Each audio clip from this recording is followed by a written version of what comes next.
Hey fam, how's it going? Welcome to class. Today, we are going to work into the crow pose. So welcome to your skills and roles. Ariel's been working on her crow since a while, and she's struggling with a few things. So I thought, might as well let's get to it in a very interesting way. Approach crow in a cool, interesting capacity that you may have not done before, and make it a bit playful and find new capacity within your being. So it's going to be a different way to approach the class today, and you don't need a mat, you don't need anything apart from a floor that you can slide on and a pair of socks. So grab your socks, let's put them on together, and I'll tell you more about what we're doing. So today's movement, we are going to slide into a crow. So what does that mean? We are going to find a plank, we're going to activate our core, and then we're going to slide from the plank into our crow pose, right? And it's a pretty interesting way to activate the entire body. So from your toes all the way to your fingers, your core, your elbows. It's quite a fun way that I figured out is, to get into it. So first things first, she has the biggest socks in the world because those are my socks. So it's going to be fun sliding around in that. Take your hands on the ground, wake your hands up. Again, you don't have to do anything specific. It's just I'll be here. You can take the space in front of you and just wake the hands up. Wake the hands up. Move a little left, move a little right. You can roll the shoulders around. You can roll the spine around. Very little stuff to do. I just feel a bit of activation while you're here. Maybe you can bend the elbows a bit, straighten the elbows, push your body up, and just get familiar, get acquainted with being weighted on your hands. And move a little left, move a little right. I always say be animalistic, so now is a good time to be animalistic, channel your spirit animal.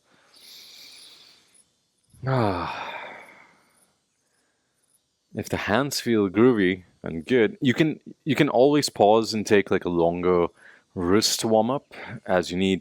But assuming that you've kind of coming into this practice with a little bit of a warm up, a little bit of movement, we're gonna start moving ahead.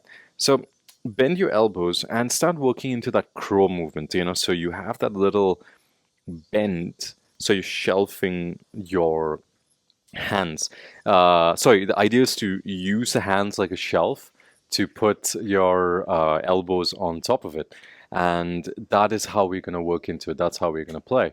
So what we're going to work on right now is placing the hands down and bending the elbows. So you're creating a bit of a shelf with your elbows, and you're gonna eventually start to place your knees on top of it, right? So to build a shelf, we need to bend the elbows and create that spaciousness. So before we put weight onto it, you wanna bend. However, notice if your elbows are opening out or are they rolling in. Are they opening out? Or are they rolling in? So if they're opening out, try and roll them in. So you want the biceps to kind of face the front of the room. I was going to say mat, but there's no mat. So you want the biceps to face the front. You bend your elbows, and notice if you can take your chest forward. If you can take your chest back. If you take your chest forward, can you do a little bit of a push-up? If you take your chest back, can you do a little push-up? It becomes interesting, right? Because as you lean the weight back, you notice it's easier. However, you can kind of tap your elbows to the ground, keeping the elbows bent. You come a bit forward and trying to do that push up, and then suddenly it becomes a bit harder. So it changes the game. It changes the capacity on how you move. And adding this bent arm strength is a game changer. It's so interesting, So if you get familiar with moving with bent arms, and this little movement, even just being on your knees, is so interesting because as you can feel it, your elbows start talking, right? Can you feel this wake up? Nice. So now let's get to stage two, okay? We're gonna find a plank, we're just going to hold in the plank. All right, so you have your socks. Take your plank and just hold in the plank. So and once we do that, you're going to slide the feet a little forward and back, a little forward and back. So just try that movement. So take your feet out, come into plank, push your shoulder blades on top, and then slide a bit. So just a little bit, explore. It doesn't have to be too much. Fill up your shoulder blades though. So what I mean is, this is your shoulder blades. You want to fill these up. You push into the ground. Then you just slide your feet forward and back. Nice. Relax, chill. So here this one can be intense, but we're just building up the warmth, building up the heat, and building up the capacity. So what I'm going to ask you to do now is add the weight, come onto the the front parts of your toes. So usually the toes come down. This time you want the front parts to be down. And now try that sliding. So you're bending the knees and you're sliding the toes back. Then you bend the knees in and you slide the toes back. And try not to move your shoulders and just get the movement coming from the feet. You can bend your knees as well. There you go. Bend the knees. So look forward. Bend the knees. Let it go. Chill. Relax.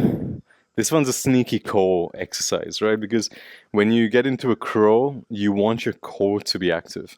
You want to be able to use the core to kind of like suck your knees into your chest. And it's a very interesting way to kind of build that capacity to get the legs onto the hands. So now we're going to take the extension all the way out. And then we're going to bend the knees and try and get a compression into the chest. So here's what it looks like. I'm going to start in a plank. I'm going to bend the knees, get them as close to the chest as possible, pressing the ground away, and then slide my legs out. So bending the knees, getting as close to the chest as possible, and then sliding out. So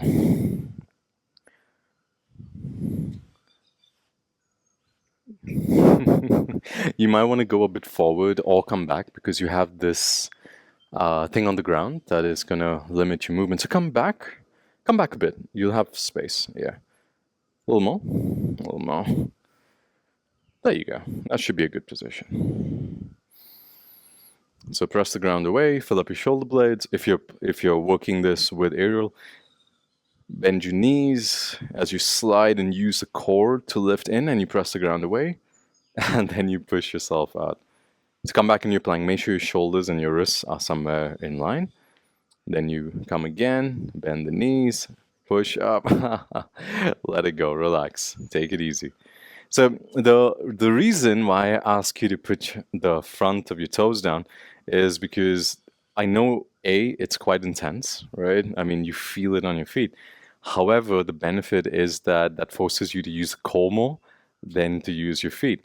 But if that's too much, you don't have to worry. You can put your toes flat and you can slide with your toes in. That might give you more space. And you can work that out. Now we're going to make a small change, okay? So toes down and toes up, it's your choice. You're going to slide in and tap one knee onto one elbow and then take it out, and then tap the other knee to the other elbow and then take it out. I love the faces you make. Like, it's always like, what the hell is going on? That's part of the game, all right? So I'm going to keep my toes down. I'm going to slide one knee in, tap, one knee out. You notice the knee, and I'm slightly bending my elbow, still keeping the plank, bending the elbow, keeping the plank, bending the elbow, keeping the plank. There you go. You can mildly bend the elbow when the knee comes in. Wonderful. So we're taking our time with this. We're not in any rush to get anywhere. We're building it. We're slowly working towards it.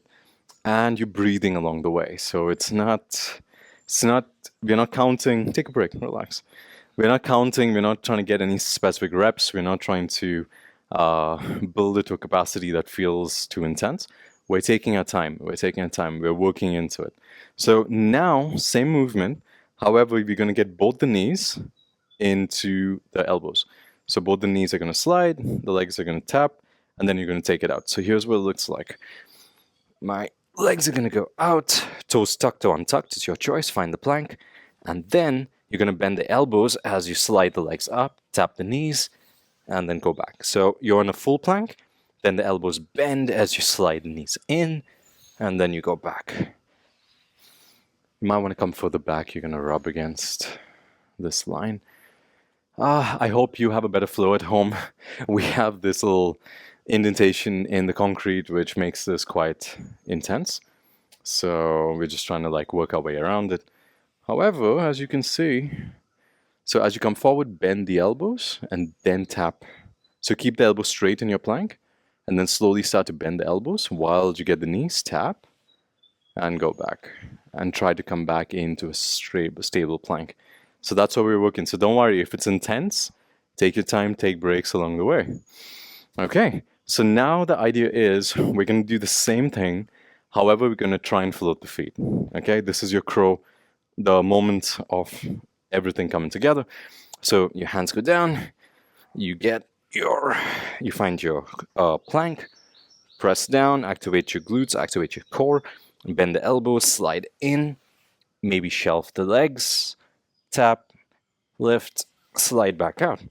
Take your time with it, find your plank, bend your elbows, bend the knees, fly for a moment, and go back. You can always lift one leg at a time. You don't always have to go 100%.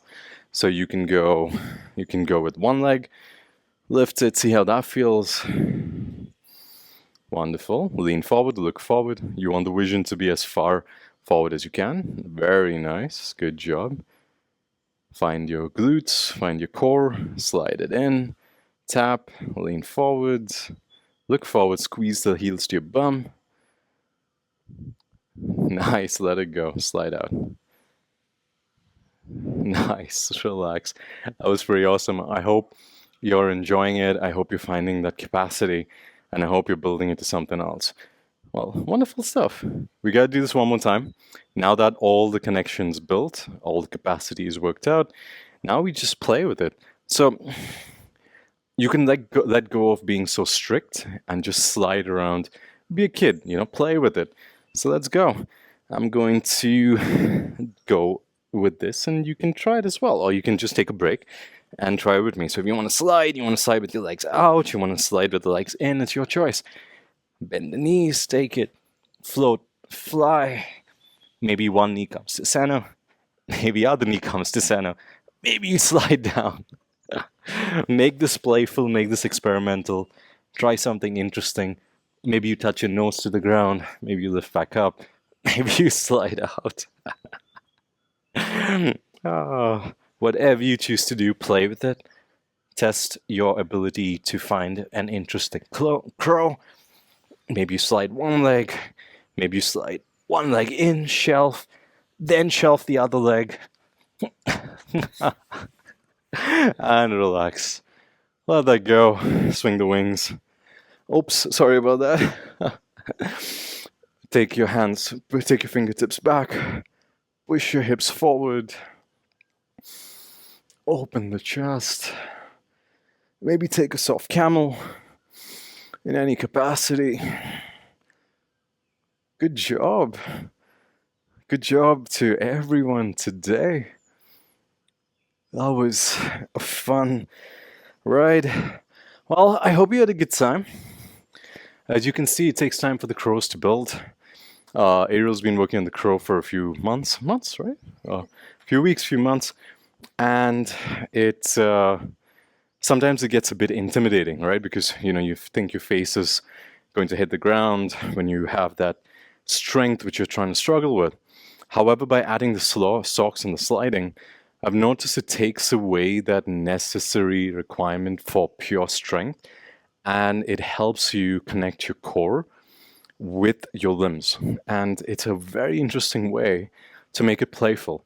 So you're doing a lot of core work as well as sliding into skill. And like any skill, this takes time. Skill is something we build, something we work towards. So take your time with it. Don't be in a rush to get the best crow. And take that playtime in between, So when you finish and you have that last little bit of reserves, play with it. Do something crazy and notice what shows up. Well, that's it. Thank you so much for practicing with us. I hope you had a good time. Let us know how it went for you. Did you find success? Was this too crazy? And let me know how you come back to it, how it shows up in your body first time, second time, third time around whenever you come back to this class. And let me know how it goes. Yeah, thank you so much for practicing with us. Have a wonderful day. Peace.